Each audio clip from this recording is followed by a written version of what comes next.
بسم الله الرحمن الرحيم لا حول ولا قوة إلا بالله العلي العظيم الحمد لله رب العالمين وصلى الله على سيدنا ونبينا أبي القاسم المصطفى محمد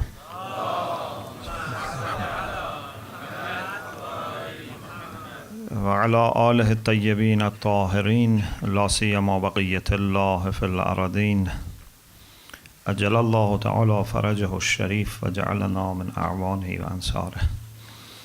السلام على الحسين وعلى علي بن الحسين وعلى أولاد الحسين وعلى أصحاب الحسين ورحمة الله وبركاته.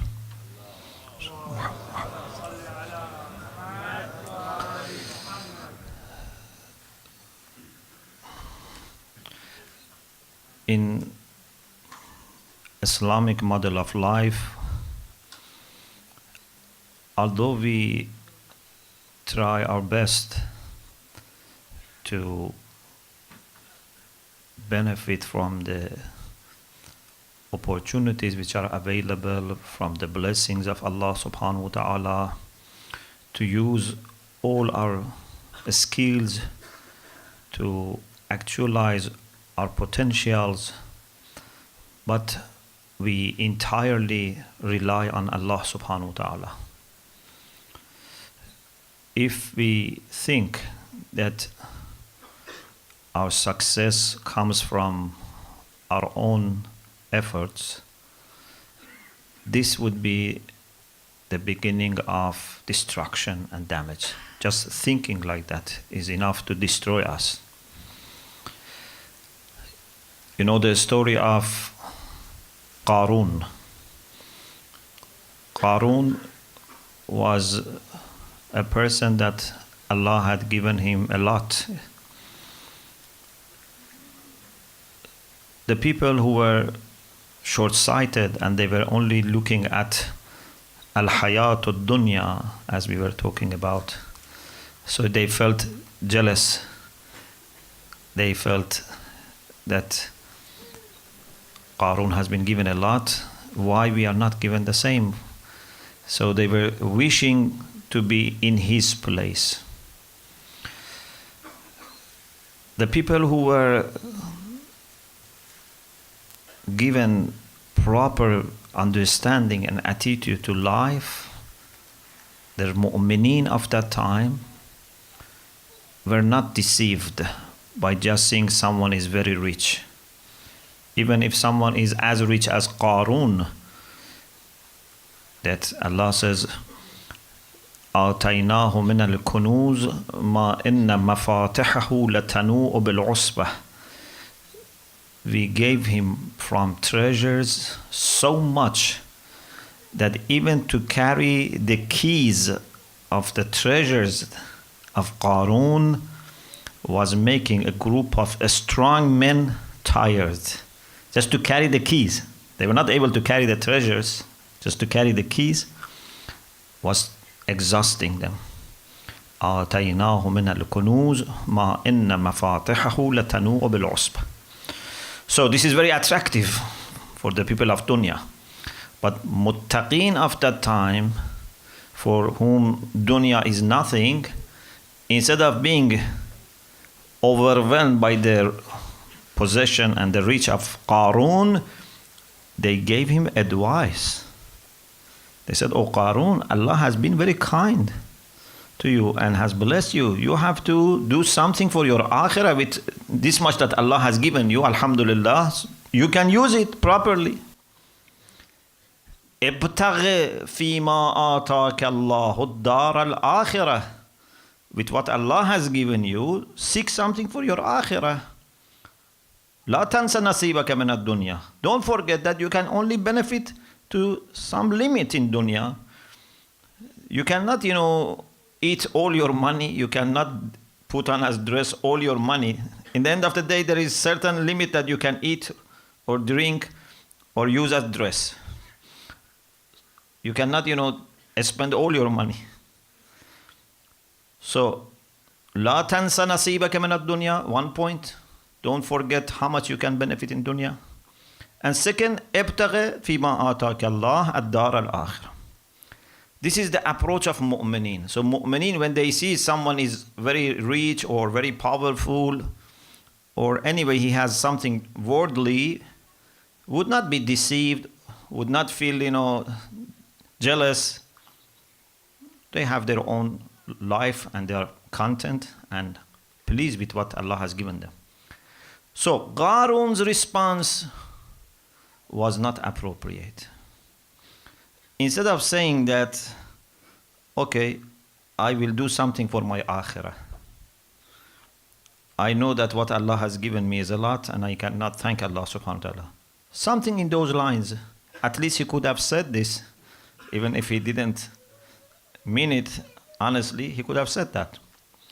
But unfortunately, in that time, the hidden reality of Qarun came out. The hidden reality was that although he was not an atheist, he was not a kafir, he was a believer, but not a true believer. So he said, who said that this is given to me by God? إِنَّمَا أُوتِيتُهُ عَلَىٰ عِلْمٍ مِّنْ عِنْدِي. All this money is because of my knowledge and my, skills, and I am very hard-working person, I am very clever person, I am very good in my business. This is result of my own efforts. These are not given to me by Allah subhanahu wa ta'ala.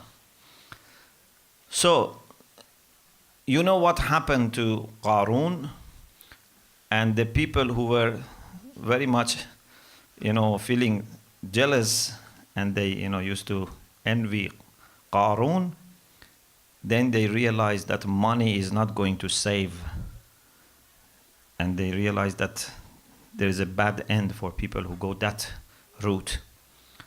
So, we don't want to say Qarun was not working hard. We don't want to say Qarun didn't know business. For sure, he worked hard, he knew business, he was a clever person in the worldly affairs.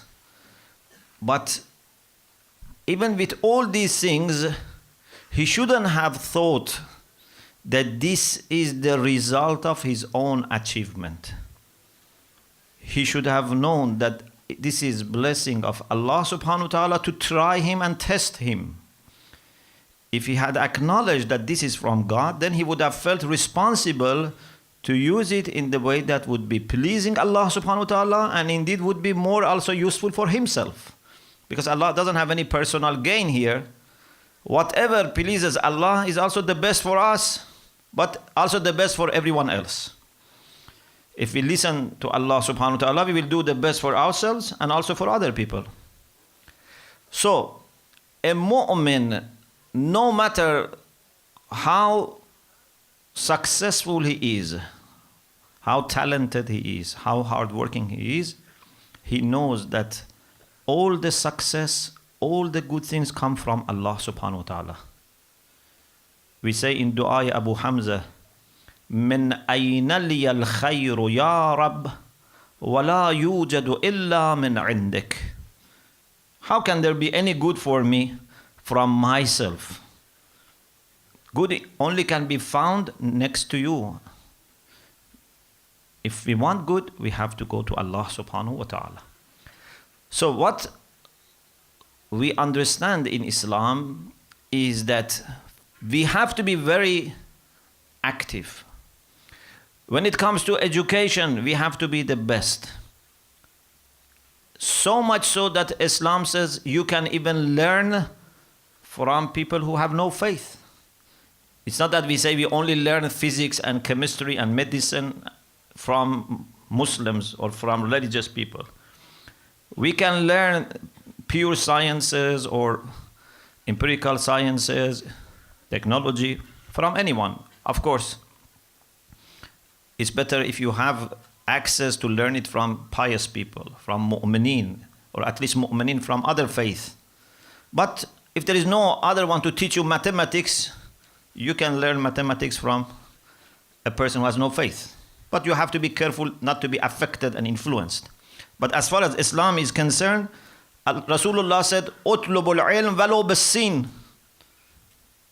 Learn, even if it requires to travel up to China. At that time in China, there was no Muslim, or no Christian, or no Jew. So we have no condition for learning. Of course, if it's possible, we prefer to learn from pious people, especially when it requires lots of contacts, so it's better to be careful. When it comes to time limit, we don't have any time limit. اطلبوا العلم من المهد إلى اللحد.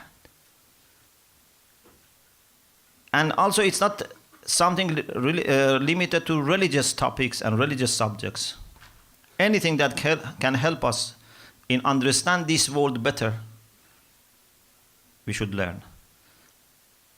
Of course, there are something that everyone has to learn, and there are something that we can distribute among ourselves and say, okay, we all need to know about akhlaq, we all need to know about religion, we all need to know about tarbiyah, about education. But then I learn, for example, physics, you learn chemistry, someone else learns biology, someone learns mathematics. These are the things that we can divide between ourselves. But Islam says, learning anything that can help you in dunya or in akhirah is useful. Which one is more important, which one is the priority, that's another issue. But anything which is nafi', which is beneficial, you learn. So when it comes to education, we have to be the best. When it comes to planning, which is very important, one of the things that unfortunately some religious people don't take it seriously is planning. We think that we should only be concerned about short-term success, and we think that if we plan, for future, it's somehow maybe against the principle of, tawakkul or things like this. Or sometimes just we are lazy and we say we are doing tawakkul. It's not really tawakkul.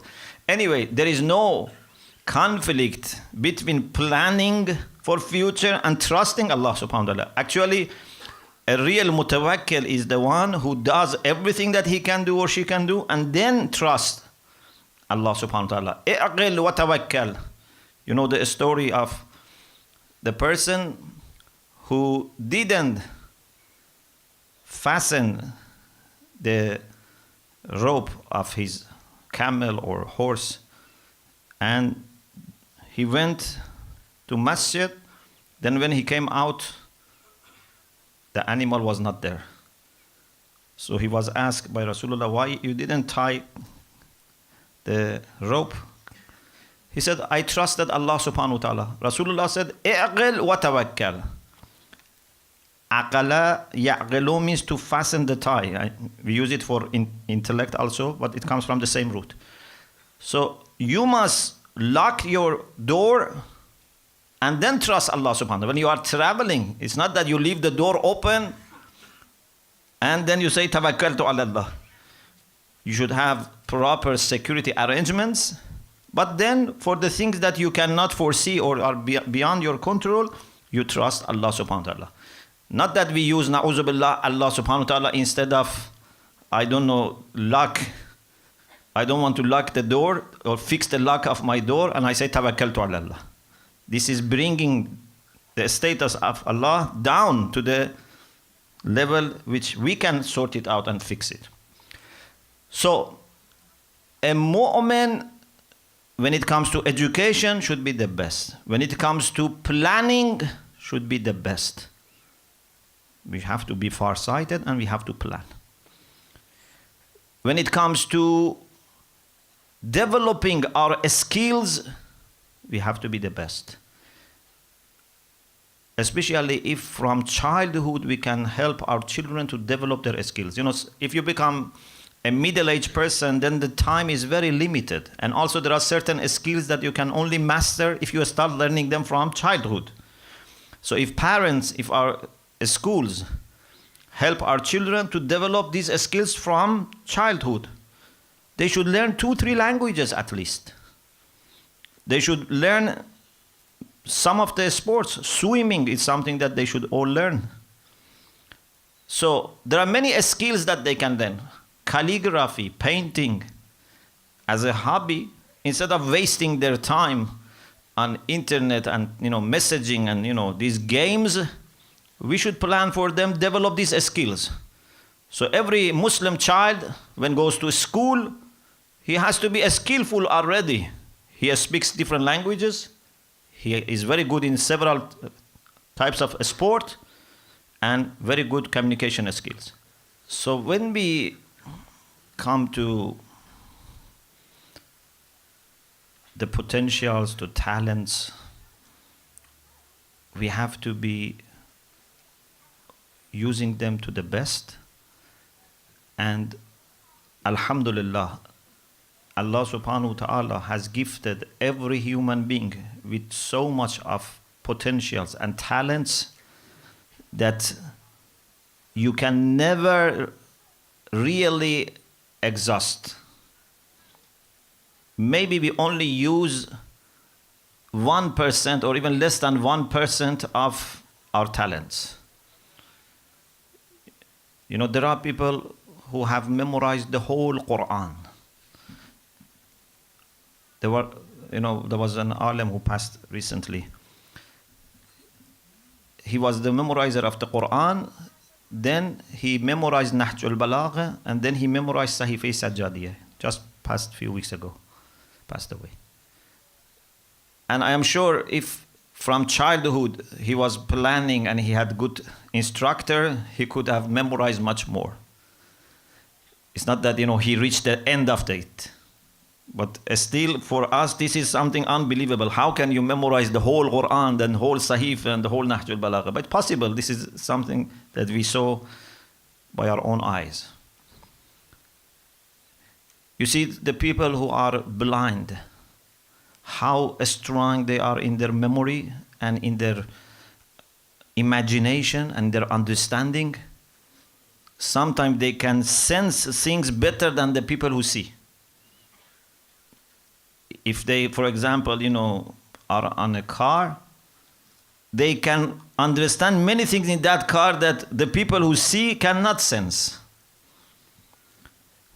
The people who have some disability, sometimes because of need, they do so much that ordinary people cannot do. Some of them become very successful in sports. Maybe we cannot swim in the way that they swim. We cannot, walk in the way that they walk. Depending on different types of disability. We have many of them in Iran, and sometime on TV they show how these people that during the war they were disabled. Maybe they have no legs, but they are very good in swimming. Better than us. Because we have not actualized and utilized our talents. We cannot maybe paint anything, because nowadays we don't need to paint. Everything we find it on internet and copy paste, unfortunately. But it's very important to be able to paint, very important to be able to use your hand and write or draw something. Allah for some purpose gave us hand. So there are people that they have no hands and no fingers, and with their toes, they paint. There was a lady that was painting with her toes. With our hand, we cannot do what she can do with her foot. So there is so much in us. You see the people who work in a sport or in some, for example, circs and this type of things. They do things that we cannot sometimes believe, but this is in us. We have not just utilized them. So Allah subhanahu wa ta'ala has put a lot in us. It's just a matter of realizing where you are better and to put into practice and grow it. So we should not be hopeless. No one should be hopeless. No one should say, my mind is not good for learning. My mind is not good for study. Or I don't know, I am not able to be successful in business. I cannot earn, good income. I cannot have proper job. Or for example, I cannot be a good mother. I cannot be a good father. No, everyone can learn if decides. What is important is don't take these sources of success, these skills and talents that Allah has given us, as something to make you feel you don't need Allah subhanahu wa ta'ala. This is wrong. These things are to be taken as good reason to rely on Allah subhanahu wa ta'ala and your efforts, not to rely on other people and not to be hopeless. So it's wrong to think that I am a failure, I cannot do anything.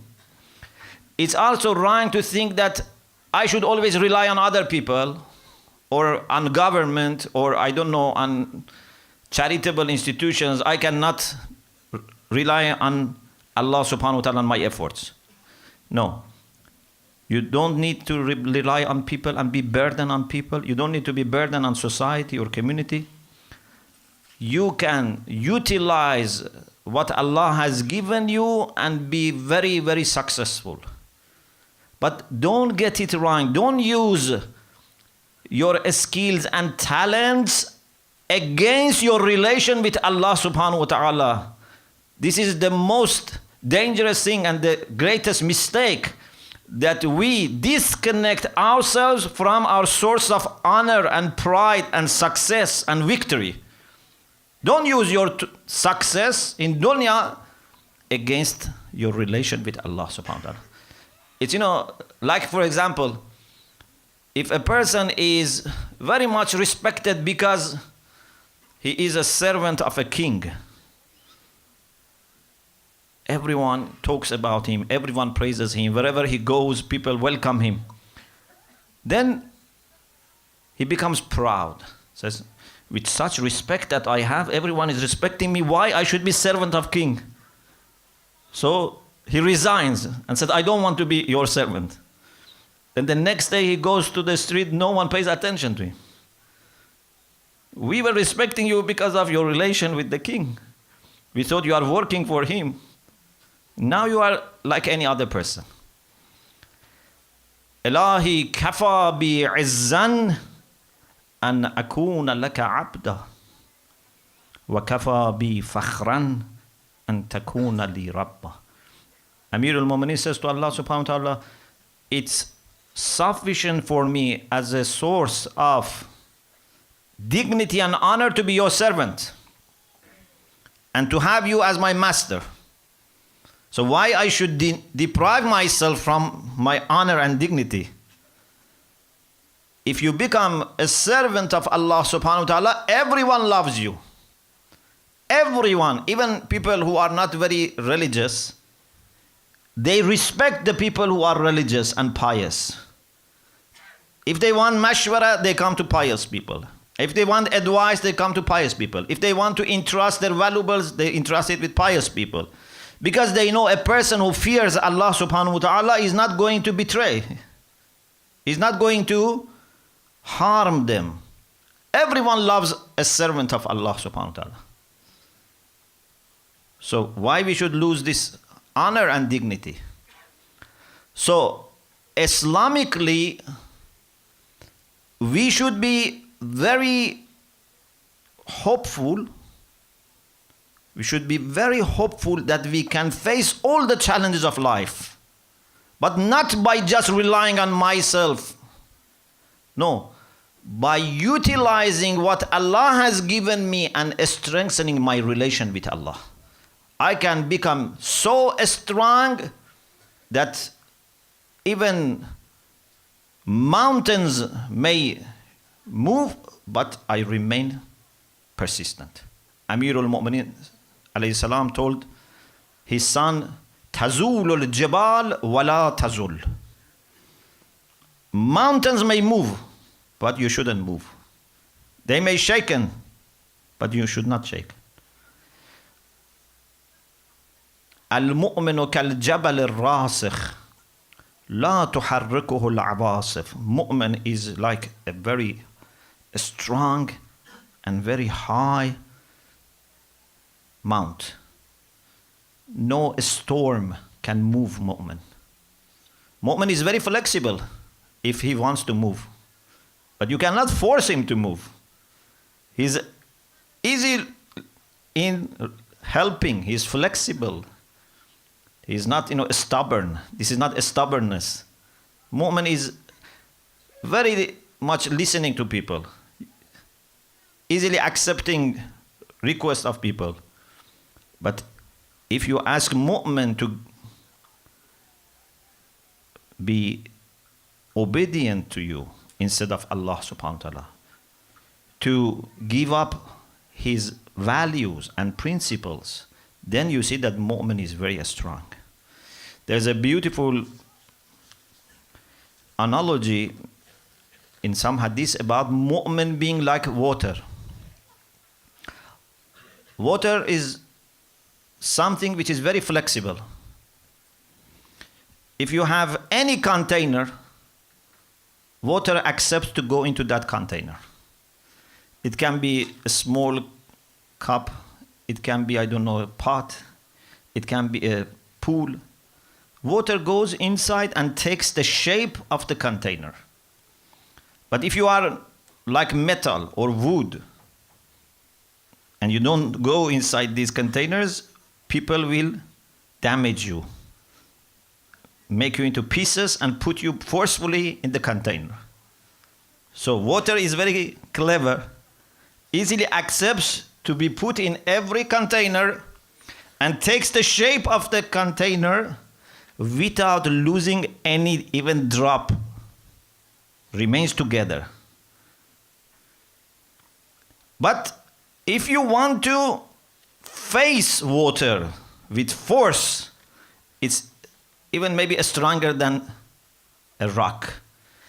Those who may have experience of, diving, when you are not still, aware and, skillful of how to dive, and sometimes, with your stomach, you come underwater, you see that it's like stone. There's only one way that you can easily delve into water. Otherwise, if you don't know, it can even kill you.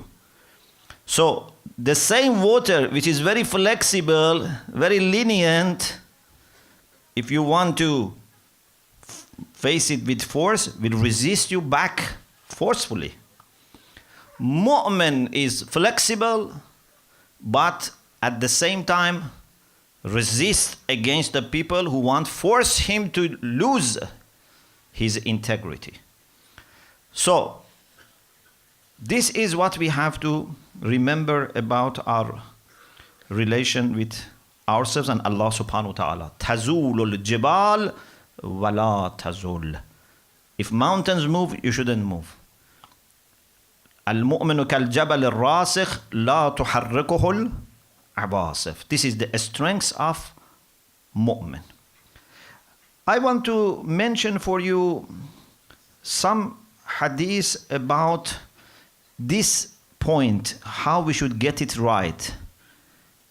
We have here three elements: ourselves, other people, Allah subhanahu wa ta'ala. Unfortunately, in many modern schools of psychology and personal development, you see there is no mention of God. They say just rely on yourself. Just be confident about yourself. They don't ask you to rely on Allah subhanahu wa ta'ala. And in practice also, many of us, either we rely only on ourselves or we rely on other people. We think that if I go to other people and beg them, then I can be successful. If I want success, I should beg people, or I should have my hope in people. I should have my trust in people. This is not right. So we shouldn't rely on ourselves, and at the same time we have to be working hard, we have to be planning, we have to be skillful. We should not rely on people, and at the same time we have to have very good relation with people. Not that we are harsh with them, but we know that 100% of success comes from Allah subhanahu wa ta'ala. This is the balance that if we get it right, we would have the best relation with people. We would have a sense of confidence inside, a sense of peace, a sense of hopefulness inside, but at the same time, we are well connected with Allah subhanahu wa ta'ala. So we don't become proud of ourselves. We don't become arrogant. We will be very humble. This is important, to be humble and successful. In one of the hadiths, we find this beautiful dua. Ya Rabbi, fi nafsi fadhallilni, wa fi a'yun an-nas fa'azzimni, wa ilayka fahabbibni. It's a very beautiful dua, and it has all these three elements together.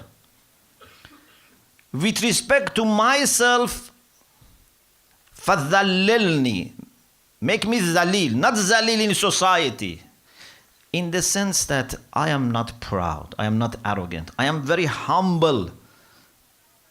When I look at myself, I am not surprised, I don't say, mashallah, what a good, human being is here. No, there is nothing here to be proud of. If there is anything good, it's a reflection of the blessings of Allah subhanahu wa ta'ala. Mu'min doesn't see any success from himself. At the best, you are a mirror that reflects the beauty of Allah subhanahu wa ta'ala. A mirror should never be proud of itself. And inshallah, we become all these mirrors that we reflect Allah's beauties. So, when it comes to ourselves, we have to not be proud. We have not to be arrogant. We have to be very humble. And mu'min many times would be actually very worried about himself or herself. As we said, very critical. In another dua, in Dua Makarim al-Akhlaq, we have this beautiful saying of Imam Zainul Abidin alayhi salam, that لا ترفعني في الناس درجة إلا وقد حطتني عند نفسي بمثلها. Oh Allah, please do not raise my position among the people unless you bring my position down in my own eye the same or more. So the more you are established and the more recognition you get in society, the more humbleness you need. Otherwise, it's damaging. A good mu'min is the one that when his knowledge, his reputation goes higher, his humbleness becomes more. He would become more critical of himself. This is the sign of success. So, Ya Rabbi, fi nafsi fadhallilni. Make me very humble in my side, myself. Wa fi a'yun an-nas fa'azzimni.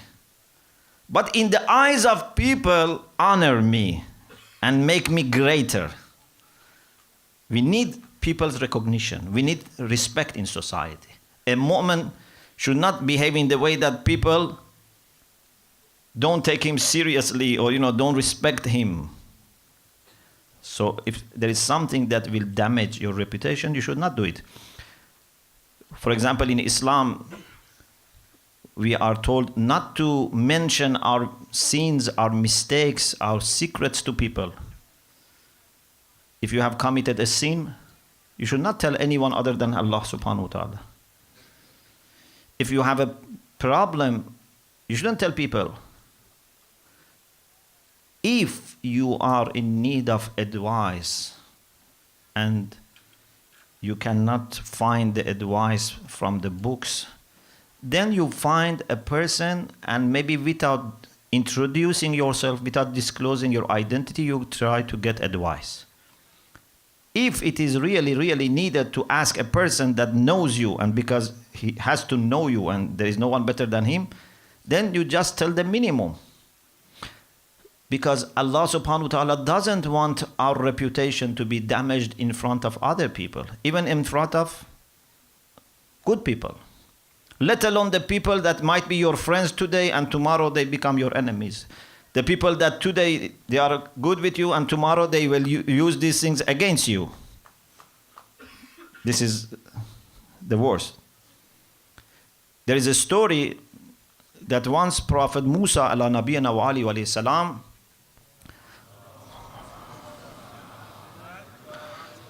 was going for an appointment with Allah subhanahu wa ta'ala. He had a maw'id, a miqat, an appointment with Allah subhanahu wa ta'ala.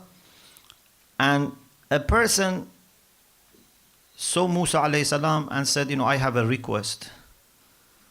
When you go for this maw'id with Allah and you have appointment and you are going to speak to Allah subhanahu wa ta'ala, please mention my problem. I have committed such and such sin. And please ask Allah to forgive me. So Musa alayhi salam went to Maw'id and mentioned this person's request. It is said that Allah subhanahu wa ta'ala said to Musa, tell him I have forgiven him.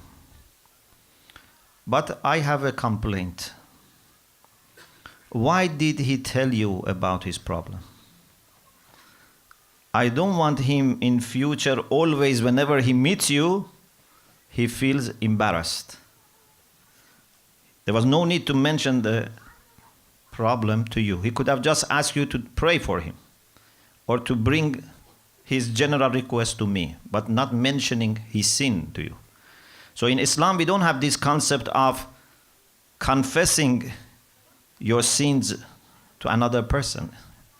Yes, we have the istighfar, and Quran mentions that people who have committed sins, they can go to Rasulullah and ask Rasulullah to pray, ask Rasulullah to do istighfar on their behalf, but not mentioning their problem to Rasulullah even. You just ask Allah subhanahu wa ta'ala, and you ask Allah, Rasul and Messenger also to ask Allah subhanahu wa ta'ala. Rasulullah cannot forgive you. Rasulullah can just ask Allah to forgive you. وَلَوْ أَنَّهُمْ إِذْ ظَلَمُوا أَنفُسَهُمْ جَاءُوكَ فَاسْتَغْفَرُوا اللَّهَ وَاسْتَغْفَرَ لَهُمُ الرَّسُولُ. When they have done zulm to themselves, they come to you and ask Allah for forgiveness and ask you to pray for them for forgiveness, then لَوَجَدُوا اللَّهَ تَوَّابًا. Then they find that Allah is going to forgive them.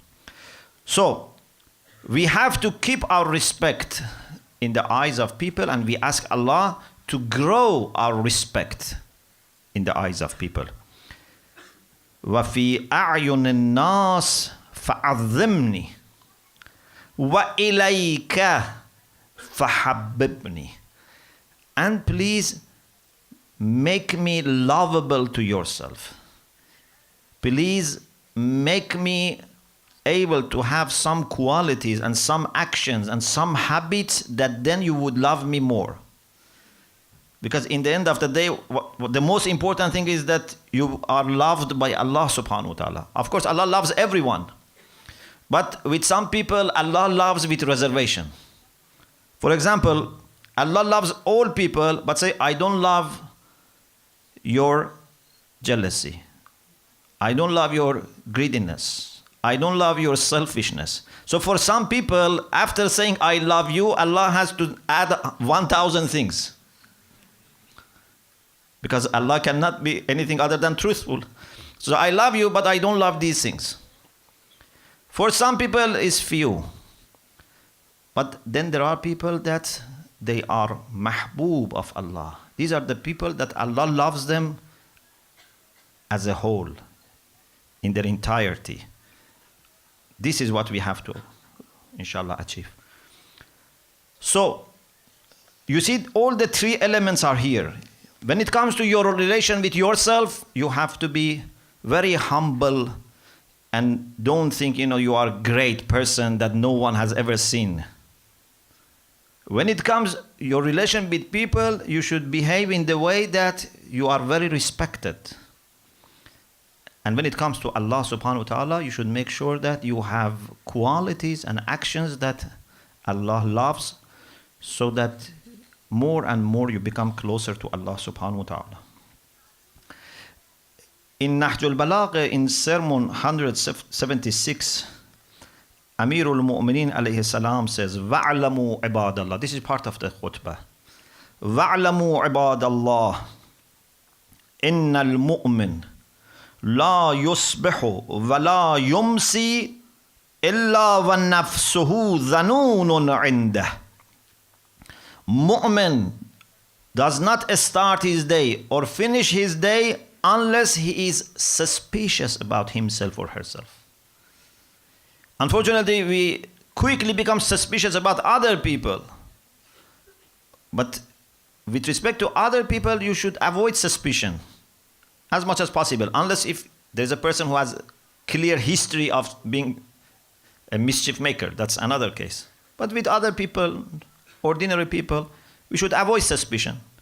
You should be cautious, careful, but not suspicious. But when it comes to yourself, you have to be very suspicious. Because it's very likely that the tactics of your nafs will remain hidden. So you have to be very suspicious.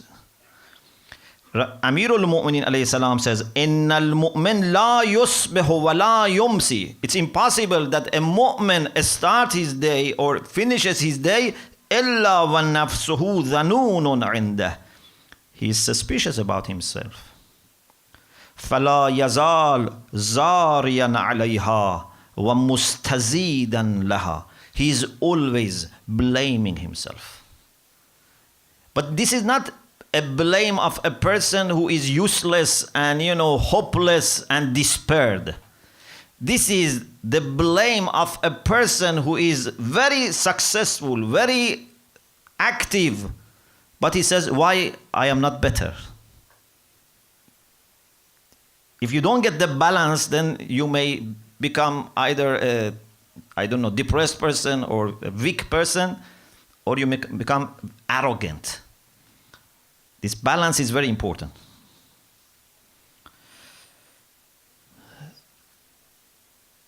Imam Jawad alayhi salam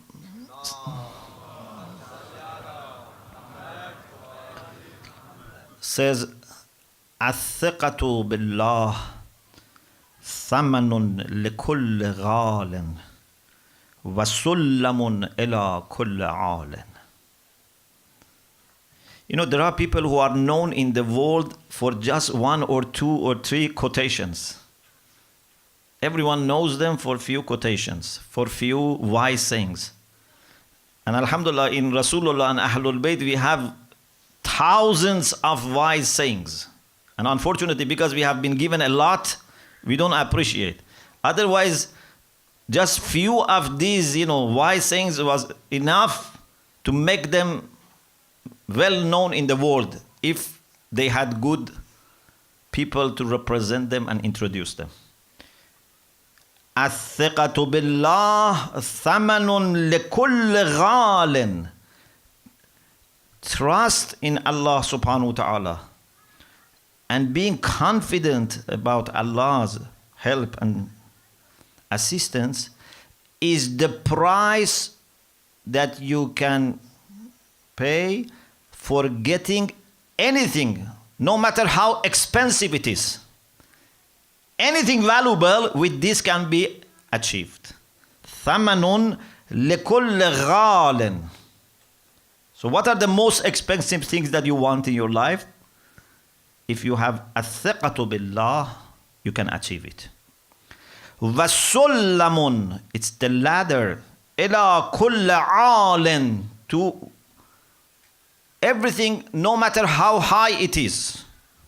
If you want to climb up to the Mars,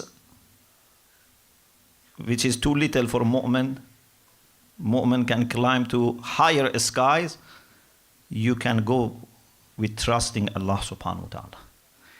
الثقة بالله ثمن لكل غال وسلم إلى كل عال.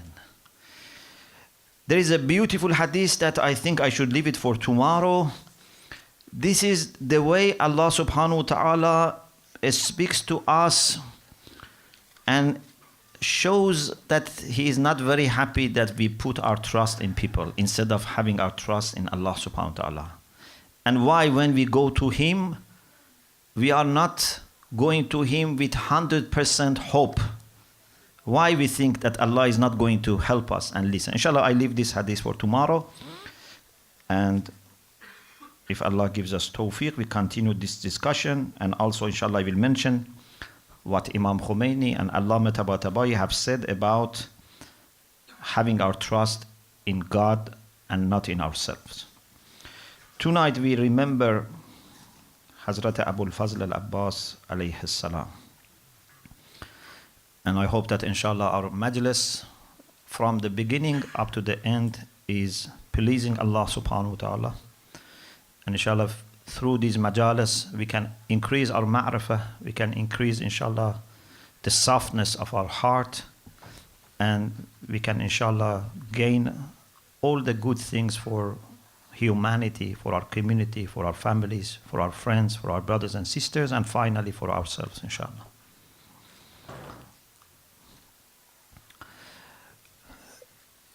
In the evening or afternoon of Tasu'ah, Sheikh Mufid Rahmatullah alayhi says in Irshad, جاء الشمر حتى وقف على أصحاب الحسين. Shimr moved towards the companions of Imam Hussein alayhi salam. This is Tasu'ah, afternoon or evening. فقال أين بنو أختنا? Where are the sons of our sister?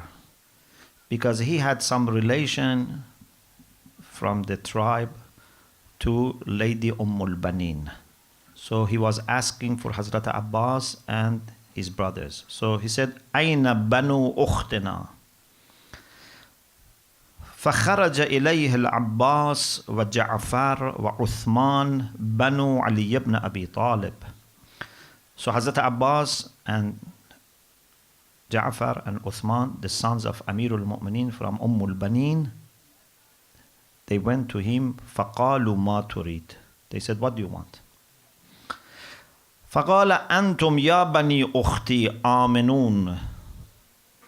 He said, oh sons of my daughter, you are safe. He gave them a kind of protection, a kind of aman. فقالت له الفتية.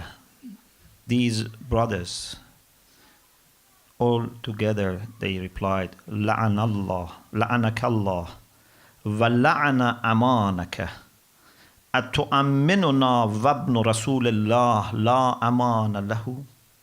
May Allah curse you and your protection. You are giving us protection and the son of Rasulullah has no protection. We have no interest in your protection. After that, Sheikh Mufid says, ثم نادى عمر بن سعد يا خيل الله اركبي وأبشري. So he declared the beginning of the word. This is Tasu'ah.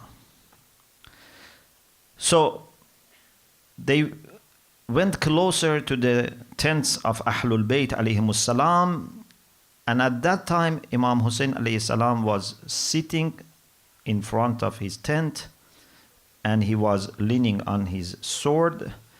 إذ خفق برأسه على ركبتيه. Then his head was on his knees and he had a nap. وَسَمِعَتْ أُخْتُهُ الصَّيْحَةِ. Lady Zainab Salamullah alayha heard the voice and the noise of these enemies coming towards the tents of Ahlul Bayt. فَدَّنَتْ مِنْ أَخِيهَا. He went closer to Imam Hussein alayhi salam. فَقَالَتْ يَا أَخِي أَمَا تَسْمَعُ الْأَصْوَاتِ. Maybe she didn't know that Imam had a nap. So told Imam about the noise. فَرَفَعَ الْحُسَيْنُ عَلَيْهِ السَّلَامُ رَأْسَهُ. Imam Hussein alayhi salam raised his head. فَقَالَ إِنِّي رَأَيْتُ رَسُولَ اللَّهِ الساعة في المنام. I had just now a dream of Rasulullah. فقال لي إنك تروح إلينا. He told me that you are coming to us. فلطمت أخته وجهها ونادت بالويل. Then the lady Zainab started lamenting. فقال لها, Imam told her, ليس لك الويل يا أخي اسكتي رحمك الله. So Imam asked her to be patient and to be silent. Then Abu al-Fadl Abbas went to Imam Hussein and said, أتاك القوم. Brother, the people, the enemies have come to you. Something which is very important is this sentence. Imam Hussein alayhi salam said, Ya Abbas, irkab binafsi ant ya akhi. This is Imam. And you know, Imam Hussein is much older than Hazrat Abbas. There is a big age difference and also the position of Imamah. But when he addresses Abbas, he says, binafsi ant. May I be your ransom. This is the love of Imam. I wish we all knew how much Ahlul Bayt alayhimus salam love us and how much they are kind. So Imam says, may I be your ransom? Please write to these people and speak with them. What do they want? اركب بنفسي أنت يا أخي حتى تلقاهم وتقول لهم ويلكم وما بدا لكم وتسألهم أما جاء بهم. Ask them, what has happened to you? What do you want? So Hazrat Abbas with 20 people, they went to them and spoke with them, and they said, we want to start the battle. So he said, wait till I speak with Abu Abdullah and come back to you. So he went back to Imam Hussein alayhi salam and said that this is their intention. So Imam Hussein alayhi salam said, irji' ilayhim. Go back to them. فَإِنِ اسْتَطَعْتَ أَن تُؤَخِّرَهُمْ إِلَى الْغَدَاءِ وَتَدْفَعْهُمْ عَنَّا الْعَشِيَّةِ. See if you can ask them to wait till tomorrow. Why? Why Hussein wants to wait till tomorrow? لَعَلَّنَا نُصَلِّي لِرَبِّنَا اللَّيْلَةِ. Maybe tonight then we can pray. وَنَدْعُوهُ وَنَسْتَغْفِرُهُ. We can do dua, we can ask forgiveness. فهو يعلم أني أحب الصلاة له وتلاوة كتابه والدعاء والاستغفار. Allah knows that Hussein loves salat. Hussein loves to recite the Quran. Hussein loves to pray and to ask forgiveness. So this was one incident between Abu al-Fazl Abbas and Imam Hussein alayhi salam, which shows how much Imam Hussein alayhi salam had love for Abbas, how much he had trust in Abbas. On the day of Ashura, when Abu al-Fazl Abbas fell down from the horse, he said, Ya Akha Hussein, alayka min salam, Ya Akha, adrak Akha. It is said that Hazrat Abu al-Fazl normally didn't used to call Imam Hussein as his brother, but this time was one of the rare cases that he said, Oh brother Hussein, peace be with you. Oh Hussein, come to your brother for the last time. Maybe I can see you one more time. Imam Hussein alayhi salam with difficulty went towards the body of Abbas, and when he saw the situation of Abbas, he said, Al-an ankasara dhahri wa qallat hilati. Just now my back is broken and I have no solution. It shows that with all the number, great number of enemies, with all the few number of Ahlul Bayt, still Imam Hussein had some hope. As long as Abbas was there, Imam Hussein had some hope that his family and the children will be protected. In the book Ad-Dam'atu Sakiba, he says that Imam Hussein alayhi salam couldn't take the body of Abbas towards the tents because the body was very much damaged. The injuries were so much that Imam couldn't carry the body.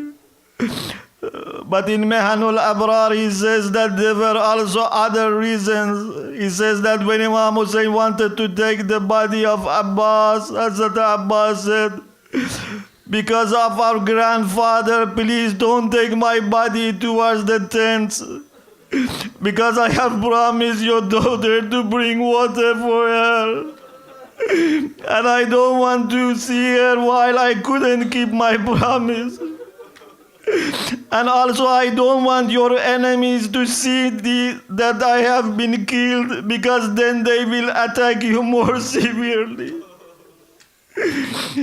It is said when Imam Hussein alayhi salam went back towards the tents and Lady Zainab saw him without Abbas and knew about the murder of Abbas, she said, Wa akha, Wa Abbasa, Wa qillata nasira, Wa zayata min ba'dak. She said that after you we will be taken as asir.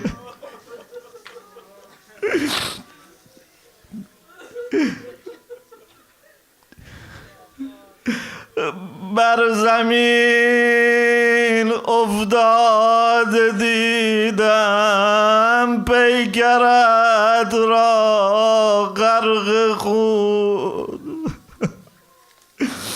Brothers and sisters, we have many hajat. Please let us, inshallah, unite our hearts and ask Allah's rahmah, inshallah, for all of us. These moments are not soon repeated. And who knows, we will be alive till next Muharram or even tomorrow. بر زمین